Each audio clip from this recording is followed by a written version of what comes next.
मैं यतेंद्र कुमार वर्मा बाराबंकी ज़िले के मसौली गांव का निवासी हूं और मैं भारत रोहण से 2020 से लगभग जुड़ा हुआ हूं और लगभग 20 साल से मैं खेती कर रहा हूं। जब से जिम्मेदारी हमारे ऊपर आई है तब से मैं अपने समझ से करता था, जैसे भी कर पाता था। उसके बाद 2020 से जब भारत रोहण से जुड़ा तब से मैंने भारत रोहण से नई नई तकनीकों के बारे में जाना है। शुरुआत में मैं थोड़ा इनसे जब जुड़ा था तो थोड़ा बहुत इनसे मदद ली थी मैंने किसी भी फसल में, एक दो फसलों में।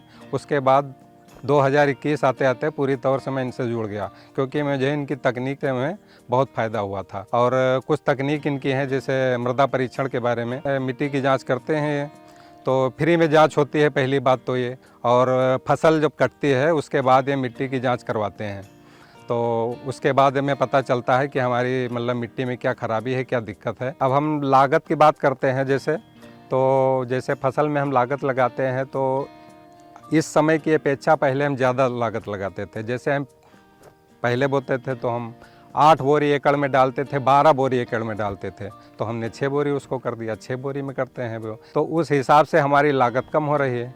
और आलू जैसा हमारा होता था उसी लागत में उससे ज़्यादा हमें हो रहा है फ़ायदा। जैसे बोते थे तो 200 बोरी निकलता था जैसे, तो अब जो है वही 250 से 260 बोरी तक। वही हाल मेंथा का है, तो मेंथा में भी पहले 50 किलो तक निकलता था, अब वही से कम लागत में 70 से 80 किलो प्रति एकड़ हो जाता है। वही हाल धान का है। धान में जैसे काफ़ी मेहनत करने के बाद, काफ़ी लागत लगाने के बाद 20 क्विंटल निकलता था एक एकड़ में, लेकिन अब वही 25 से 30 क्विंटल निकल रहा है उसी लागत में। तो हम सभी किसान भाइयों से कहना चाहते हैं कि वो भारत रोहण से जुड़े और इनकी तकनीक का लाभ उठाएं। इनकी तकनीक का लाभ उठा के कम लागत में ज़्यादा उपज पाएँ।